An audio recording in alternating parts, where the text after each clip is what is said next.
প্ৰভু যীশুখ্ৰীষ্টৰ শক্তিশালী নামত আপোনালোকক চালম। সকলো ভালে আছেনে? আজি আমি শিকিবলৈ পাম ঈশ্বৰলৈ ভয় ৰখা লোকসকলক ঈশ্বৰে কেনেদৰে আশীৰ্বাদ কৰে আৰু আমাৰ নিজৰ সন্তানসকলক ৰক্ষা কৰিবলৈ আমি কি কৰিব পাৰোঁ। এই কথাবোৰ আজি আমি শিকিম। যাত্ৰা পুস্তক ১ম অধ্যায় ১৬ পদৰ পৰা। যি সময়ত তহঁতে ইব্ৰিয়া তিৰোতাবিলাকক প্ৰসৱ কৰাও আৰু প্ৰসৱৰ আসনত বহা দেখ, তেতিয়া ল'ৰা হ'লে তাক বধ কৰিবি। ২১ পদৰ পৰা। ধাত্ৰী দুজনীয়ে ঈশ্বৰলৈ ভয় কৰা হেতুকে তেওঁ সিহঁতৰ বংশবৃদ্ধি কৰিলে। পাছে ফৰৌনে নিজৰ সকলো প্ৰজাকে এই আজ্ঞা কৰি ক'লে, তোমালোকে নতুনকৈ জন্মা প্ৰত্যেক ল'ৰাক নদীত পেলাই দিবা। প্ৰিয়সকল, ফৰৌনৰ শাসনকালত যদি ল'ৰা সন্তান জন্ম হ'লে তাক মাৰি পেলোৱা হৈছিল। সেই সময় তেনেকুৱা আছিল। ইছৰাইলৰ লোকসকল মিছৰ দেশত ফৰৌনৰ অধীনত অতিশয় কঠিন পৰিশ্ৰম কৰি আছিল। অতিশয় কষ্টত বৰ বেদনাৰে চকুলো টুকি আছিল। সেইদিন তেনেকুৱা আছিল। তেওঁলোক বৰ হতাশ আৰু নিৰাশ হৈ পৰিছিল। তেওঁলোকে ভাবিবলৈ ধৰিলে, আমি কিয় জীয়াই আছোঁ? জীয়াই থাকি কি কৰিম? কঠোৰ পৰিশ্ৰমৰ বাহিৰে, হাজিৰা কাম কৰাৰ বাহিৰে এই ফৰৌনৰ দাসত্বত আমি একো কৰিব নোৱাৰোঁ। আমাৰ জীৱন ধ্বংস হৈ আছে বুলি ভাবি তেওঁলোক হতাশ আৰু নিৰাশ হৈ পৰিছিল। তেনেকুৱা অৱস্থাত যেতিয়া তেওঁলোক চলি আছিল, তেতিয়া ফৰৌনে আৰু এটা আজ্ঞা জাৰি কৰিলে। সেয়া হৈছে, ইছৰাইলৰ যদি ল'ৰা সন্তান জন্ম হয় তেন্তে লগে লগে মাৰি পেলাবা। এই বুলি ধাত্ৰীবিলাকক তেওঁ আজ্ঞা দিলে। কিন্তু ধাত্ৰীসকলে ঈশ্বৰলৈ ভয় কৰিছিল। সেইকাৰণে ফৰৌনৰ আজ্ঞা পালন নকৰি ল'ৰাবিলাকক জীয়াই ৰাখিছিল। এটা সুন্দৰ কথা তাত লিখা আছে। কি আছে চাওঁ আহক। ২০ নম্বৰ পদ। ধাত্ৰী দুজনীয়ে ঈশ্বৰলৈ ভয় কৰা হেতুকে তেওঁ সিহঁতৰ বংশবৃদ্ধি কৰিলে। কিয়নো ১৭ নম্বৰ পদ। কিন্তু ধাত্ৰী দুজনীয়ে ঈশ্বৰলৈ ভয় কৰি মিছৰ ৰজাৰ আজ্ঞামতে নচলি ল'ৰাবিলাকক জীয়াই ৰাখিলে। প্ৰিয়সকল, মন কৰিব, মিছৰ দেশত থকা ধাত্ৰীসকলে মিছৰীয়া ৰজালৈ ভয় নকৰি কালৈ ভয় কৰিলে? ঈশ্বৰলৈ ভয় কৰিলে। এতিয়া প্ৰশ্ন হৈছে, আজি আমি জীৱনত কালৈ ভয় ৰাখি চলোঁ? আমি কাৰ অধীন হৈ থাকোঁ? আমাৰ মাজৰ বহুতেই জগতৰ শয়তানৰ পাপৰ অধীন হৈ জীৱন যাপন কৰোঁ। শয়তানে বহ বুলি ক'লে আমি বহোঁ, উঠ বুলি ক'লে আমি উঠোঁ। শয়তানে খা বুলি ক'লে খাওঁ, পান কৰ বুলি ক'লে পান কৰোঁ, মাৰ বুলি ক'লে মাৰোঁ, ঘূৰ বুলি ক'লে আমি ঘূৰোঁ, বিৰোধ কৰ বুলি ক'লে বিৰোধ কৰোঁ। শয়তানে কোৱা মতেই কৰি থাকোঁ, কিয়নো আপুনি শয়তানৰ অধীন হৈ চলে। প্ৰিয়সকল, ফৰৌন কাৰ নিচিনা হয়? ফৰৌন শয়তানৰ নিচিনা। মিছৰ দেশ কিহৰ নিচিনা হয়? জগতৰ নিচিনা। ইছৰাইলৰ লোকসকল কাৰ নিচিনা হয়? আজিৰ তাৰিখৰ বিশ্বাসীসকলৰ নিচিনা। প্ৰিয়সকল, আমি দেখিছোঁ এই ধাত্ৰীসকলে ফৰৌন যি শয়তানৰ নিচিনা হয় তাৰ অধীন নহ'ল। ফৰৌন দুষ্ট ব্যক্তি। তেওঁৰ আজ্ঞা পালন নকৰিলে তেওঁ যিকোনো কাম কৰিব পাৰে। তথাপিও তেওঁৰ আজ্ঞা নামানিলে। তেওঁলোকে কাৰ আজ্ঞা মানিলে জানেনে? ঈশ্বৰৰ আজ্ঞা মানিলে। কিয় মানিলে? কাৰণ ঈশ্বৰলৈ তেওঁলোকে ভয় কৰিছিল। প্ৰিয়সকল, আজি ঈশ্বৰক এনেকুৱা লোক লাগে যিয়ে তেওঁৰ আজ্ঞা পালন কৰে। আজি ঈশ্বৰক এনেকুৱা লোকসকলক লাগে যিসকলে তেওঁলৈ ভয় কৰি চলে। লিখা আছে, ঈশ্বৰলৈ ভয় ৰখাই মন্দতাক ঘৃণা কৰা হয়। যদি আপুনি ঈশ্বৰলৈ ভয় ৰাখি চলে তেন্তে আপুনি দুষ্টতাক বেয়া পাব, পাপক ঘৃণা কৰিব, অপবিত্ৰ জীৱনৰ পৰা আপুনি দূৰ হৈ থাকিব। প্ৰিয়সকল, ফৰৌনে দিয়া অনাৱশ্যক পাপৰ আজ্ঞাৰ ওপৰত তেওঁলোকে মন নিদিলে, কিয়নো তেওঁলোকে ফৰৌনক ভয় কৰা নাছিল। তেওঁলোকে ঈশ্বৰলৈহে ভয় কৰিছিল। দুষ্টতাৰ পৰিৱৰ্তে তেওঁলোকে মংগল কৰিলে। এই বাতৰি ফৰৌনে গম পালে। সেইকাৰণে কি কৰিলে? নিজৰ প্ৰজাবিলাকক আজ্ঞা দিলে। কি বুলি জানেনে? ইছৰাইলৰ লোকসকলৰ মাজত যিকোনো মহিলাই ল'ৰা সন্তান যদি জন্ম দিয়ে, মই তোমালোকক লাইচেঞ্চ দিছোঁ। কি কৰিব লাগে তোমালোকে? সেই ল'ৰা সন্তানটোক সেই সময়তেই লৈ গৈ নীল নদীত পেলাই দিবা। সেই কালত নীল নদীখন ঘঁৰিয়ালৰ বাবে খুবেই প্ৰসিদ্ধ আছিল। নীল নদীত য'ত বহুতো ঘঁৰিয়াল আছিল, ইছৰাইলৰ পৰিয়ালত জন্ম হোৱা ল'ৰা সন্তানবোৰক যেতিয়া পেলাইছিল আৰু যেতিয়া সেই ঘঁৰিয়ালবিলাকে সেই সৰু সন্তানবিলাকক খাইছিল, সেই নীল নদীৰ পানী তেজৰ নিচিনা দেখা গৈছিল। অনুগ্ৰহ কৰি মন কৰিব, ফৰৌনে যেনেদৰে ইজৰাইলৰ সন্তানবিলাকক নীল নদীত পেলাই নীল নদীৰ পানী তেজৰ নিচিনা কৰি দিছিল, তাক ঈশ্বৰে দেখিলে। তাৰ পাছত কি কৰিলে? সেই নীল নদীৰ পানীকেই ঈশ্বৰে কি কৰিলে? তেজলৈ পৰিণত কৰিলে। ঈশ্বৰে ক'লে, ফৰৌন, তুমি নিজৰ ক্ষমতাৰ ৰাগীত ইছৰাইলৰ জন্মা ল'ৰা সন্তানবোৰক নীল নদীত পেলাই নীল নদীৰ পানী তুমি তেজ কৰি পেলালা। এতিয়া তুমি চাবা মই কি কৰিম। তুমি কেৱল নদীৰ কিছুমান স্থানত তেজ দেখা পাবলৈ তেনেকুৱা কৰিলা, কিন্তু মই নীল নদীৰ গোটেই পানীখিনি তেজলৈ সলনি কৰিম। কৰিলেনে নাই বাৰু? তাৰমানে ঈশ্বৰে ইয়াকে প্ৰমাণিত কৰিছে যে ফৰৌনতকৈও মই অধিক সামৰ্থ্যশালী আৰু শক্তিশালী হওঁ। প্ৰিয়সকল, মনত ৰাখিব, আমাৰ ঈশ্বৰজন যিজনক আমি উপাসনা কৰোঁ, তেওঁ শয়তানতকৈও সামৰ্থ্যশালী হয়। আপোনাৰ চৌদিশে শাসনৰ যি ক্ষমতা আছে আৰু যি অধিকাৰীসকল আছে, এই সকলোবোৰতকৈ অধিক আমাৰ ঈশ্বৰৰ অধিকাৰ উত্তম নাপাহৰিব। প্ৰিয়সকল, ইব্ৰিয়াবিলাকৰ কাৰোবাৰ ল'ৰা হ'লে তাক তেওঁলোকৰ চুবুৰীয়া হ'ব পাৰে বা সন্মুখৰ ঘৰৰ লোকেই হ'ব পাৰে, যিকোনো লোক হ'ব পাৰে, সেই সন্তানটোক লৈ গৈ একেবাৰে নীল নদীত পেলাই দিবলৈ অধিকাৰ আছিল। তেনেকুৱা এক ভয়ানক কালত লেবী বংশৰ এহাল স্বামী আৰু ভাৰ্যা এই অঞ্চলত তেওঁলোক আছিল। সেই পত্নীয়ে আহি নিজৰ স্বামীক ক'লে, হেৰা, ভাল খবৰ আছে। কি ভাল খবৰ? মই গৰ্ভৱতী হৈছোঁ। তেতিয়া স্বামীয়ে ক'লে, এইটো ভাল খবৰ হয়, কিন্তু সন্তানটো জন্ম নোহোৱালৈকে টেনচন আছে। কি কাৰণে? যদি ছোৱালী সন্তান হয় তেন্তে একো কথা নাই, জীয়াই থাকিবলৈ দিব, কিন্তু যদিহে ল'ৰা সন্তান হয় তাক মাৰি পেলাব। প্ৰিয়সকল, কি বুজি পাইছে কওক?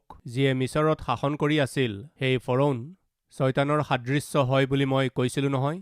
ল'ৰা সন্তান জন্ম হ'লে সিহঁতক জীয়াই থাকিবলৈ দিয়া নাছিল। ল'ৰা সন্তান জন্ম হ'লে মাৰি পেলাইছিল আৰু ছোৱালী সন্তান হ'লে জীয়াই ৰাখিছিল। আজিকালি ওলোটা হৈ গ'ল। আজিকালি কেনেকুৱা হ'ল কওকচোন? ল'ৰা সন্তান জন্ম হ'লেতো জীয়াই ৰাখে, কিন্তু ছোৱালী বুলি যদি গম পাই যায়, কি কৰে? এবৰ্চন। কিছুমানে কয়, অলৰেডি এজনী ছোৱালী আছে, দ্বিতীয়বাৰো ছোৱালী বুলিয়েই গম পালোঁ। ল'ৰা হোৱা হ'লে ভাল আছিল, শুনিছেনে? অলৰেডি আমাৰ দুজনী ছোৱালী আছেই। এতিয়া আকৌ মোৰ পত্নী গৰ্ভৱতী হৈছে। আমি গৈ যেতিয়া পৰীক্ষা কৰি চালোঁ, আকৌ ছোৱালী বুলি আমি জানিব পাৰিলোঁ। আমাক ল'ৰা সন্তানেই লাগে। তেন্তে কি কৰিব বিচাৰিছে? ছোৱালী নালাগে। কিমান সহজতে কৈছে। ছোৱালী নালাগে বুলি ভাবিছোঁ। ইয়াৰ অৰ্থ কি? তৃতীয় ছোৱালীজনী মাৰি পেলাবলৈকে সিদ্ধান্ত লৈছোঁ। এবৰ্চন। ইয়াৰ অৰ্থ কি জানেনে? হত্যা, ভ্ৰূণ হত্যা। মাক বাপেক উভয়েই সন্মতিৰে সৈতে সন্তানটোকেই মাৰি পেলোৱাটো পৃথিৱীত ইয়াতকৈও ভয়ানক হত্যা কিবা আছে বুলি ক'বনে? নিশ্চয় নাই। প্ৰিয়সকল, শয়তানৰ স্বভাৱেই হৈছে কাৰোবাক নহয় কাৰোবাক মাৰিব লাগে। সেই কালততো ল'ৰা সন্তানক মাৰিবলৈ আঁচনি কৰিছিল আৰু আজিকালি ছোৱালীবিলাকক মাৰিবলৈ আঁচনি কৰি আছে। প্ৰিয়সকল শুনক, সেই ধাত্ৰীসকল যি সেই সময়ত তাত আছিল, হাই, আমাৰ হাতেৰে এই কোমলীয়া সন্তানবোৰক আমি মাৰিব নোৱাৰোঁ, আমি নোৱাৰিম।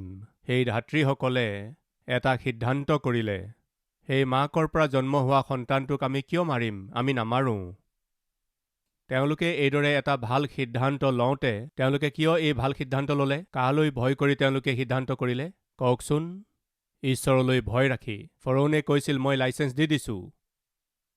মাৰিবলৈ লাইচেঞ্চ দি দিলে। প্ৰিয়সকল, আজিকালি মদ খাব পাৰে। মদ খোৱাটো বেয়া কথা নহয়। চৰকাৰে লাইচেঞ্চ দি দিছে, সকলোৱে মদ খাব পাৰে। বাৰ ৰেষ্টুৰেণ্টবোৰক লাইচেঞ্চ দি দিছে। ক্লাব আৰু পাবছৰ কাৰণে লাইচেঞ্চ দি দিছে। ব্যভিচাৰ কৰিবলৈ লাইচেঞ্চ দি দিছে। চৰকাৰেই লাইচেঞ্চ দি দিছে। বেয়া কাম কৰিবৰ বাবে, বেয়া স্থানবোৰলৈ যাবলৈ, অশ্লীল ডেন্স কৰিবলৈ, নিৰ্ভয়ে ব্যভিচাৰ কাম কৰিবলৈ এনেকুৱা দেশ আছে য'ত লাইচেঞ্চ দিয়া হৈছে। সেইকাৰণে এইটো বেয়া কথা নহয়। ফৰৌনে লাইচেঞ্চ দি দিছে। কিছুমান কোম্পানীত আমি দেখিছোঁ অধিকাৰীয়ে লাইচেঞ্চ দি দিয়ে। অধিকাৰীয়েই কয়, আমি একেলগে পাৰ্টি কৰিম, উইকেণ্ডছ পাৰ্টিজ। কিহৰ পাৰ্টি এয়া? Weekend parties. একেলগে খাম, একেলগে মদ খাম। প্ৰথমে খোৱা, তাৰ পাছত মদ খোৱা, তাৰ পাছত নৃত্য। এয়া সঁচা নহয়নে? বহুতো MNC কোম্পানীত উইকেণ্ড পাৰ্টিজৰ কাৰণে অধিকাৰীয়েই অনুমতি দিয়ে। সোমবাৰৰ পৰা শুক্ৰবাৰলৈকে বৰ হেঁচাৰ তলত, কামৰ হেঁচাৰ মাজেৰে যায়। সেইকাৰণে আপোনালোক ৰিলেক্স হ'ব লাগে, ৰিফ্ৰেছ হ'ব লাগে। এই বুলি কৈ উইকেণ্ড পাৰ্টিজ অৰ্গেনাইজ কৰি মতালি কৰিবলৈ, নিজ ইচ্ছামতে মদ খাবলৈ, নিজ ইচ্ছামতে ঘূৰিবলৈ আৰু তেনেকৈয়ে নিজ ইচ্ছামতে নিজৰ শৰীৰবোৰক অপবিত্ৰ কৰিবলৈ পাৰ্টিবিলাক আয়োজন কৰে। এয়া তেওঁলোকক ভুল যেন লগা নাই, কাৰণ বছে নিজেই কৈছে ফুৰিব লাগে, বছেই কৈছে খাব লাগে, মদ্যপান কৰিব লাগে। এই বুলি নিজৰ লাভৰ কাৰণে সুযোগ হিচাপে লোৱা লোক আজি বহুত আছে। আজি এই কথাবোৰ শুনি থকা ভাই আৰু ভনী, এনেকুৱা ভয়ানক দিনত আপুনিও পাপক উৎসাহিত কৰেনে? কি কৰিম? তেওঁলোকৰ সৈতে যদি নাযাওঁ তেন্তে তেওঁলোকে মোক বেলেগ ধৰণেৰে চাব। তেওঁলোকৰ সৈতে মদ্যপান নকৰিলে মোৰ প্ৰতি বেলেগ ব্যৱহাৰ কৰিব। তেওঁলোকৰ সৈতে ময়ো যদি নৃত্য নকৰোঁ মোৰ সৈতে বেলেগ ব্যৱহাৰ কৰিব। সেইকাৰণে বাধ্যত পৰি মই তেওঁলোকৰ সৈতে যাব লগা হয়। বাধ্যত পৰি তেওঁলোকৰ সৈতে মদ খাব লগা হয়। বাধ্যত পৰি তেওঁলোকৰ সৈতে ফুৰিব লগা হয়। বাধ্যত পৰি তেওঁলোকৰ সৈতে এদিন নৰকলৈকো যাব লগা হ'ব। যেতিয়া আপুনি নৰকত কষ্ট পাই থাকিব, দাঁত কৰচি থাকিব, তেতিয়া আপোনাৰ বছে আহি না আপোনাক বচাব পাৰিব, না আপোনাৰ বাবে তেওঁ কিবা কৰিব পাৰিব। কাৰণ তেওঁ নিজেও তাতেই নৰকত জ্বলি থাকিব, কষ্ট পাই থাকিব। অনুগ্ৰহ কৰি মন কৰিব। মানুহে কয়, কি কৰিব, ওপৰৰবিলাকেই কৰি আছে আৰু আমাকো তেনেকৈ কৰিবলৈ কৈ আছে। ওপৰৰবিলাকেই ঘোচ লৈ আছে, তুমিও ল'ব পাৰা, একো কথা নাই। ওপৰৰবিলাকেই কোম্পানীক ঠগি আছে আৰু আমাকো ঠগিবলৈ কৈ আছে, মিলিজুলি ধ্বংস কৰিম বুলি কৈছে। কি কৰিম? অধিকাৰীয়েই এইদৰে কৈছে। আমাৰ নিচিনা সৰু মানুহে, আমিতো সৰু সৰু চাকৰি কৰি আছোঁ, আমিনো কি কৰিম? আছে নেকি কোনোবা এইদৰে কোৱা লোক আমাৰ মাজত? বছেই কৰি আছে, সেইকাৰণে আমিও কৰিম, এই বুলি কোৱা লোক? নিজৰ ভুলবিলাক ভুল বুলি মানি নোলোৱা লোক কোনোবা আছে নেকি? প্ৰিয়সকল শুনক, সেই কালত ধাত্ৰীসকলে বছে পাৰ্মিশ্যন দিয়া সত্ত্বেও তেওঁলোকে ভুল কাম নকৰিলে। আমাৰ চকুৰ আগত দেখি থকা ফৰৌনৰূপী বছতকৈও অধিক গোটেই সৃষ্টি শাসন কৰা বছে ওপৰৰ পৰা চাই আছে। এই ব্যক্তিজন অধৰ্মী, দুষ্ট আৰু নিজ কামবোৰ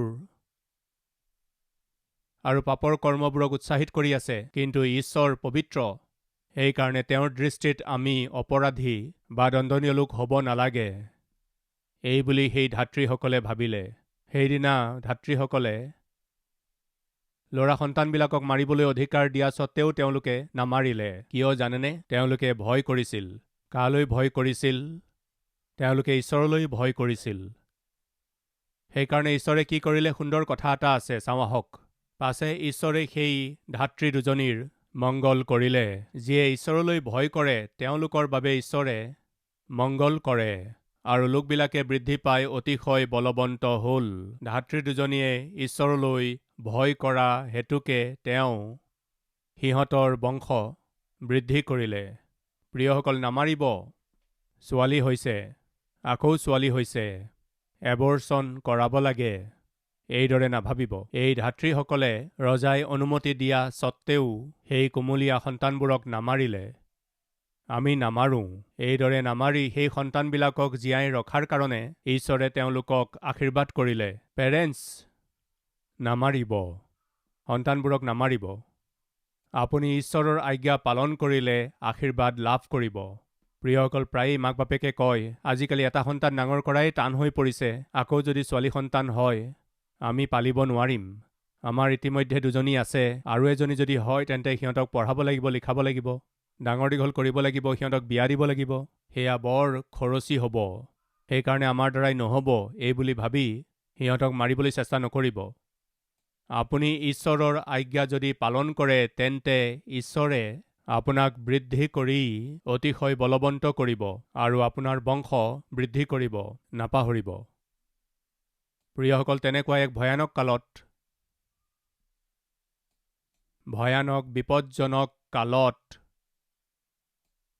এটা লেবী পৰিয়ালত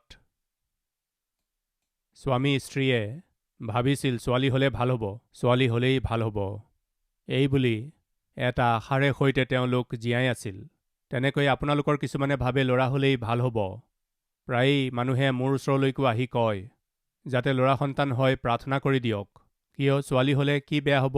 ইতিমধ্যে এজনী আছে, ল'ৰা হ'বলৈ প্ৰাৰ্থনা কৰক। প্ৰিয়সকল, মই কি প্ৰাৰ্থনা কৰিম? প্ৰভু ল'ৰা সন্তান দিয়ক, এই বুলি প্ৰাৰ্থনা কৰিব লাগে। মই নিশ্চয় এই বুলি প্ৰাৰ্থনা কৰিম যে প্ৰভু আপোনাৰ যি ইচ্ছা তাকেই দিয়ক।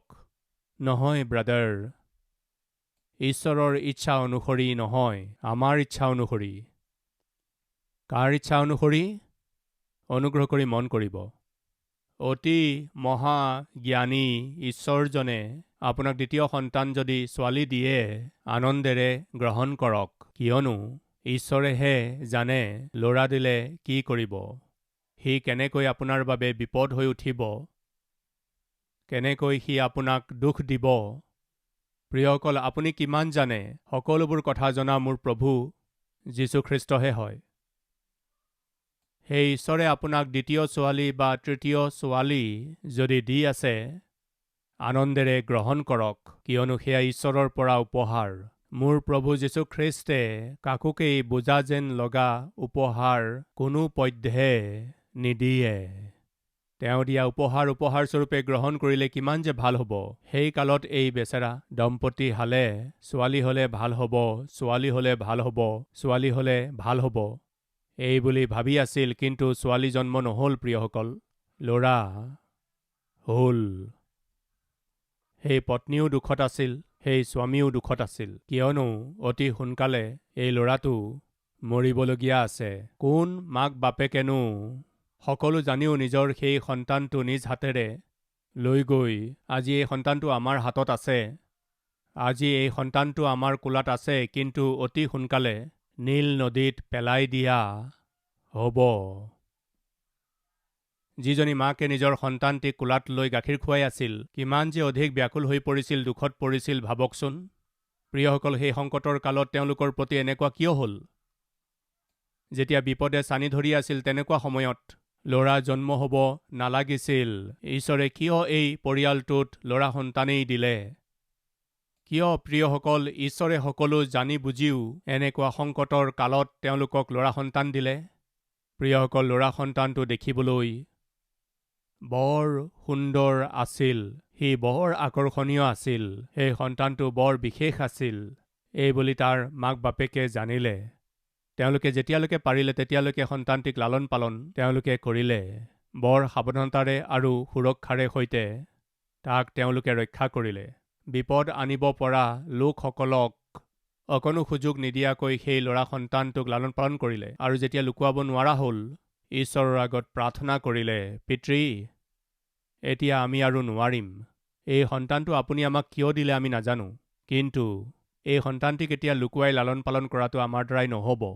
সেইকাৰণে এতিয়া আপোনাৰ হাততেই সোধাই দিছোঁ, এই বুলি কৈ সেই মাকে এটা টুকুৰি বনাই সেই টুকুৰিটোত এঠা মাটি লগাই সেই টুকুৰিটোত সেই সন্তানটিক থৈ ঈশ্বৰৰ হাতত সোধাই দিলে। বিশ্বাস মই নিজৰ ল'ৰা সন্তানটিক ঈশ্বৰৰ হাতত সোধাই দিলোঁ। মোৰ ঈশ্বৰে মোৰ ল'ৰা সন্তানটিক ৰক্ষা কৰিব। আজি আমাৰ মাজত কোনোবা আছে নেকি পিতৃ মাতৃ?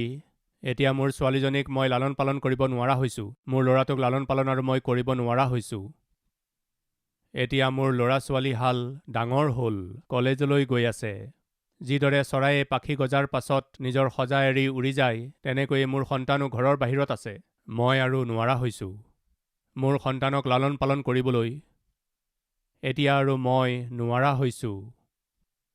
মোৰ কাৰণে প্ৰত্যাহ্বান হৈছে। এই বুলি ভাবি মই এৰিব নোৱাৰোঁ। মই নিজৰ সন্তানক আপোনাৰ হাতত সোধাই দিছোঁ। প্ৰিয়সকল, সেই মাকে কি কৰিলে? তেওঁ নলেৰে এটা টুকুৰি বনাই তাক শিলাজতু আৰু এঠা লগালে, যাতে সেই নীল নদীৰ পানী, যি সন্তানটিৰ বাবে বিপদজনক, সেই নলাৰে সজা জপাটোৰ টুকুৰিটোত যাতে সোমাব নোৱাৰে। তাত শিলাজতু আৰু এঠাৰে এঠাই সন্তানটিক তাত সুমুৱাই নীল নদীত এৰি দিলে। এই কথাই আমাক কি শিকায়? নীল নদীখন জগতৰ সাদৃশ্য। আমাৰ সন্তানবিলাক জগতলৈ যাবই লাগিব, কিন্তু আমাৰ সন্তানবিলাকত জগতক প্ৰৱেশ কৰিবলৈ অনুমতি নাই। প্ৰিয় ভাই ভনীসকল, সন্তান যেতিয়া স্কুললৈ যায়, আপোনাৰ লগতেই থাকে। যেতিয়া দ্বাদশ শ্ৰেণীত পঢ়ে, তেতিয়াও আপোনাৰ লগতেই থাকে। তাৰ পাছত ডিগ্ৰীৰ পঢ়া শুনা, তাৰ পাছত ইউনিভাৰ্চিটি, তাৰ পাছত আৰু উচ্চ শিক্ষা, অন্য অঞ্চল, অন্য চহৰ, অন্য দেশলৈ যাব লগা হ'ব পাৰে। এইদৰে তেওঁলোক যাব লগা হ'লে পিতৃ মাতৃ হিচাপে আপুনি কি কৰিব লাগিব? ইয়াকেই কৰিব লাগিব। তেওঁলোকক এৰি দিব লাগিব। তেওঁলোকৰ পঢ়া শুনাৰ বাবে নাইবা তেওঁলোকৰ ভৱিষ্যত গঢ়ি তুলিবৰ বাবে তেওঁলোকক এৰিব লাগিব। এইদৰে এৰি দিয়াৰ সময়ত মুচিৰ মাকে যি কৰিলে, নিশ্চয় সকলো মাকে কৰিব লাগিব। তাই ক'লে, পিতৃ, মোৰ ল'ৰা সন্তানটোক এৰিবৰ সময় আহি গ'ল। মই এতিয়া এৰি দিছোঁ, কিন্তু নলাৰে সজা এই টুকুৰিটোত শিলাজতু এঠা লগাই এৰি দিছোঁ। নীল নদীৰ পানীয়ে মোৰ ল'ৰা সন্তানটোক কোনোপধ্যে চুব নালাগে। আকৌ কৈছোঁ, নাও পানীত থাকিব লাগে, কিন্তু পানী নাৱত থাকিব নালাগে। মণ্ডলী এই জগতত থাকিব লাগিব, কিন্তু মণ্ডলীৰ ভিতৰত জগতখন সোমাব নালাগে। আমাৰ সন্তান জগতত থাকিব লাগিব, কিন্তু আমাৰ সন্তানৰ জীৱনত জগতখনক সোমাবলৈ অনুমতি নাই। প্ৰিয়সকল, কি কৰিলে সেই মাকে? তেওঁৰ পুতেকৰ জীৱনত নীল নদীৰ পানী যাতে সোমাব নোৱাৰে, উচিত পদক্ষেপ ল'লে। কি কৰিলে? সেই নলাৰে সজা টুকুৰিটোত শিলাজতু আৰু আঠা লগালে। তাৰে কি হ'ল? নীল নদীৰ পানীয়ে আহি সেই টুকুৰিটোত সোমাই সন্তানটিক কোনো ধৰণৰ হানি কৰিব নোৱাৰিলে। আপুনি ময়ো নিজৰ সন্তানবিলাকৰ সুৰক্ষাৰ কাৰণে কি কৰিব লাগে জানেনে? এই জগতখনে আমাৰ সন্তানৰ জীৱনত যাতে প্ৰৱেশ কৰিব নোৱাৰে, তাৰ কাৰণে প্ৰাৰ্থনাৰূপী এঠা নিশ্চয় আমি লগাব লাগিব।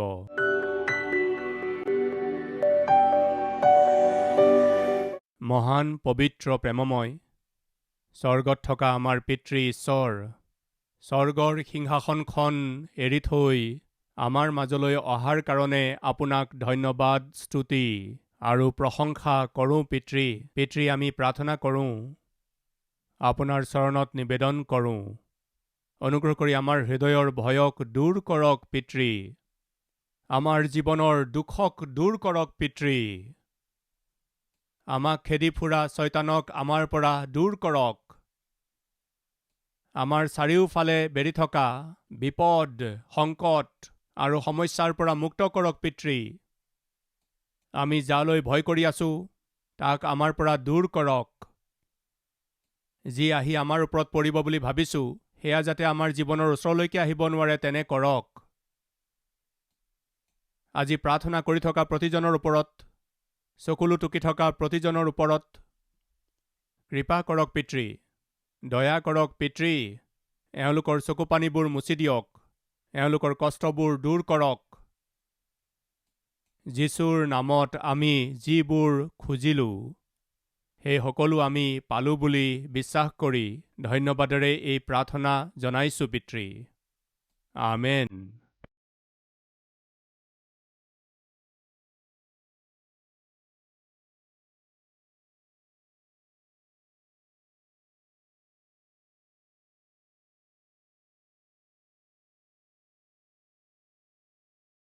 আমাৰ ঠিকনা কালবাৰী, পোষ্ট বক্স নম্বৰ 30, কুকটপল্লী, হায়দৰাবাদ 72।